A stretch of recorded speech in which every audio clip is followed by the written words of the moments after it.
नमस्कारम सद्गुरु। आपने कहा है कि अगर कोई सच में इच्छुक है तो आप उनके तर्क से परे उनके लिए उपलब्ध हैं। तो अगर इस कमरे में कोई वास्तव में इच्छुक है तो क्या आप उनके मन को पढ़ सकते हैं? या कहें कि मैं शिमला में हूँ और आपके बारे में सोच रहा हूँ और सच में इच्छुक हूँ, हाँ कृपया मुझे दीक्षा दें या मुझे दिशा दिखाएं। क्या आप इसके बारे में जान लेंगे? तो क्या मैं आपका मन पढ़ सकता हूँ? मैं लोगों के दिमाग को पढ़ने में अपना समय खराब नहीं करता, क्योंकि ये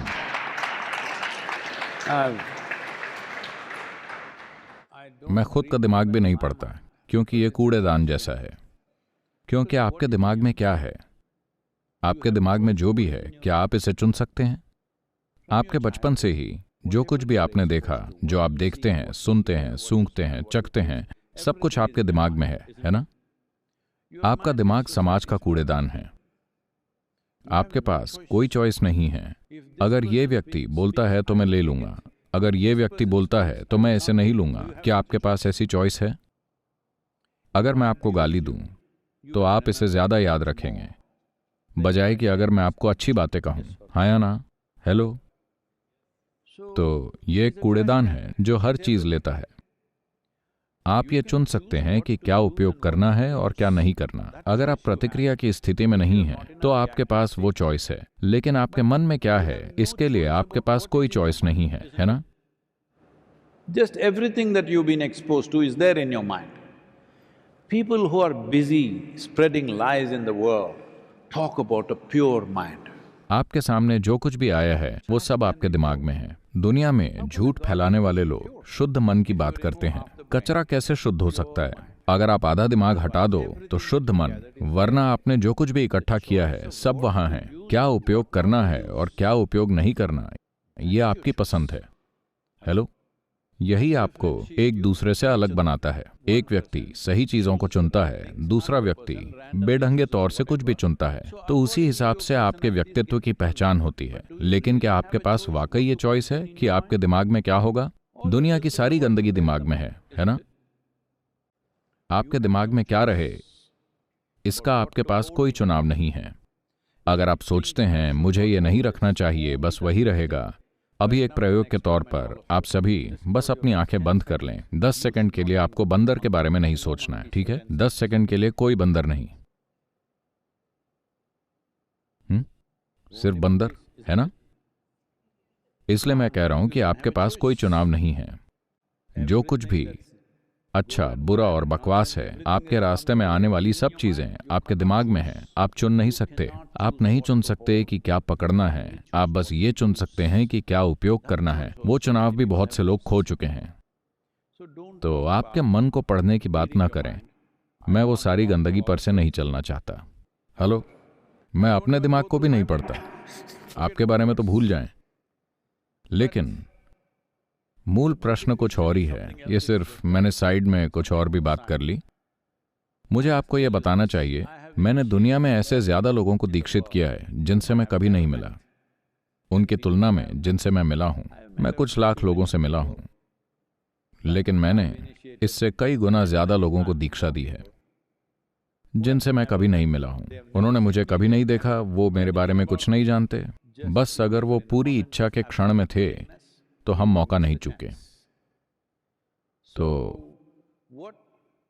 पूरी इच्छा का मतलब यह है कि आप सचेत हैं और आपकी अपनी कोई इच्छा नहीं है। आप बस यहां हैं। अगर आप ऐसे शिमला में भी ऐसे हैं, फर्क नहीं पड़ता आप शिमला में हैं या उत्तरी ध्रुव में, इससे कोई फर्क नहीं पड़ता, क्योंकि चेतना में कोई दूरी नहीं होती। आप एक ही कमरे में होने की बात कर रहे हैं, यह सिर्फ शरीर की समस्या है। आपका शरीर वहां है, मेरा शरीर यहां है। यह बहुत साफ है। ये मेरा शरीर है, वो आपका शरीर है। ये मेरा मन है, वो आपका मन है। स्पष्ट है। यहां और वहां इनमें मेल हो सकता है, हम थोड़ा सहमत हो सकते हैं, लेकिन ये मेरा मन है, वो आपका मन है। कभी आपको कोई दूसरा व्यक्ति नहीं मिला जिसका मन बिल्कुल आपके जैसा हो। क्या आपको मिला? ये आपने सोचा था जब आप प्यार में थे, लेकिन जैसे ही आपकी शादी हुई आपको एहसास हुआ कि उनका अपना मन है। हेलो? नहीं, आप युवा लड़की हैं, आपको पता नहीं, शायद ऐसा हो जाए। तो ये मेरा मन है, ये मेरा शरीर है, वो आपका शरीर है, वो आपका मन है। अभी ये चीजें कम से कम अभी के लिए साफ रूप से अलग हैं, लेकिन मैं चाहता हूं कि आप ये समझें कि मेरा जीवन और आपका जीवन जैसी कोई चीज नहीं है। आपके पास उसी चीज का थोड़ा हिस्सा है, मेरे पास भी थोड़ा हिस्सा उसी चीज का है। ये ऐसा है, शिमला में, आप शिमला में पले बड़े हैं? शिमला में क्या आपने स्कूल में साबुन के बुलबुले उड़ाए हैं? ये ऐसा ही कुछ आपने किया? मान लीजिए कि आप और मैं, आज हमारी साबुन के बुलबुले की प्रतियोगिता है। आप और मैं साबुन के बुलबुले उड़ाने जा रहे हैं। मेरा बुलबुला इतना बड़ा है, आपका इतना है। तो मैं कहता हूं, देखो इसे देखो, ये बड़ा बुलबुला मेरा बुलबुला है। ये चला गया। तब मैं नहीं कहता ये मेरी हवा है, वो आपकी हवा है। जब बुलबुला बना हुआ है, ये मेरा बुलबुला है, वो आपका बुलबुला है। ऐसे ही अभी ये मेरा शरीर है, वो आपका शरीर है। जिस क्षण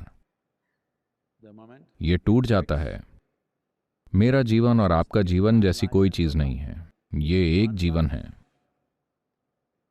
तो क्या आप इसका अनुभव करेंगे या बस उस बकवास पर विश्वास कर लेंगे जो मैं बोल रहा हूं? सवाल बस इतना ही है। अगर आप इसका अनुभव करते हैं, उसके बाद मुझे आपको यह कहने की जरूरत नहीं, जो आपके बगल में बैठा है उसके साथ अच्छा व्यवहार करें, उसे लूटें नहीं, मारे नहीं, ऐसा ना करें, वैसा ना करें। क्या आपको इसकी जरूरत होगी? क्या आपसे किसी ने कहा ये छोटी उंगली एक असहाय छोटी उंगली है, इसे मत काटो, मत घिसो, मत मारो? क्या किसी ने आपको बताया? आप इसकी देखभाल क्यों कर रहे हैं? क्योंकि आप इसे अपने एक हिस्से के रूप में अनुभव करते हैं। अगर आप हर जीवन को अपने हिस्से के रूप में अनुभव करते हैं तो कुछ बताने की जरूरत नहीं होगी, क्योंकि ये सभी जुड़े हुए हैं। तो मैं कह रहा हूं, शिमला में या जहां भी आप चाहते हैं, अगर आप बस वहां बैठें, पुरुष या महिला या एक व्यक्ति के रूप में नहीं, सिर्फ जीवन के रूप में। हम हमेशा इंतजार कर रहे हैं। आपको थोड़ी इनर इंजीनियरिंग करनी चाहिए। इनर इंजीनियरिंग एक कार्यक्रम है। हम एक काम कर सकते हैं, अगर जब आप समर्पित हों, क्योंकि हम उसे उन लोगों को नहीं देना चाहते जो इसके महत्व को नहीं समझते, क्योंकि ये एक जबरदस्त साधन है। इससे लाखों लोगों के जीवन में बदलाव आया है। इसमें 7 दिन का ऑनलाइन सत्र है, सभी भाषाओं में है। अंग्रेजी में मेरी आवाज है, दूसरी भाषाओं में इसे डब किया गया है। अपने मन को खोलने के लिए आप 7 सरल कदम उठाते हैं। फिर एक सरल अभ्यास है जिसे ज्यादा प्रत्यक्ष रूप से करना पड़ता है, जिसे शांभवी महामुद्रा कहा जाता है।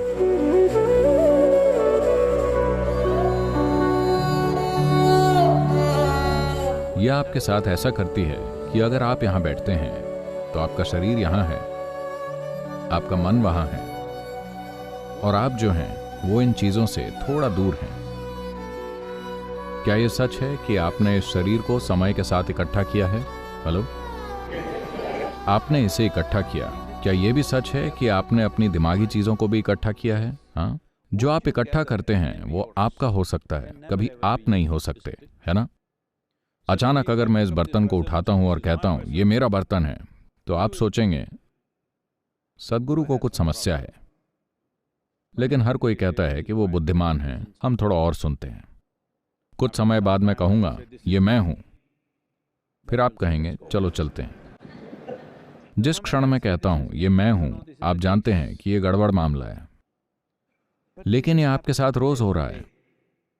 आपकी थाली में खाना सामने आता है, आप कहते हैं ये मेरा खाना है, आप इसे खाते हैं, और फिर आप कहते हैं ये मैं हूं।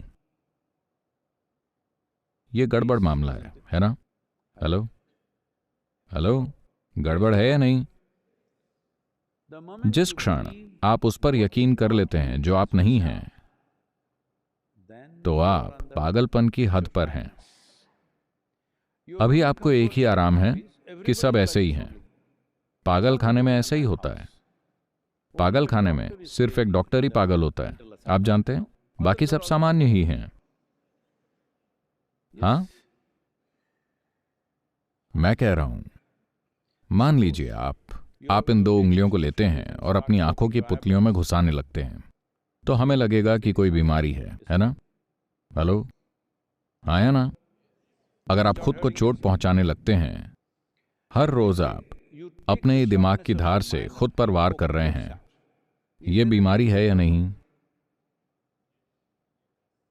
बस इतना ही। अगर आप अपने आप को कोई तकलीफ दे रहे हैं, तो यही गड़बड़ है। लेकिन हर कोई ऐसा ही है, यही एक फायदा है, ये इसे ढक लेता है। हर किसी का ऐसा होना इसे सामान्य नहीं बनाता। हेलो, नहीं, मुझे नहीं लगता कि यह सामान्य है। तो अगर आप एक पल के लिए भी सामान्य जीवन है तो हम आपसे शिमला में भी मिल लेंगे। वो क्या है? 99,999। What is the frequency? कौन सी फ्रीक्वेंसी? नहीं, उस फ्रीक्वेंसी के बिना ही हम आपको पूरे 100 पर मिलेंगे। धन्यवाद, बहुत बहुत धन्यवाद।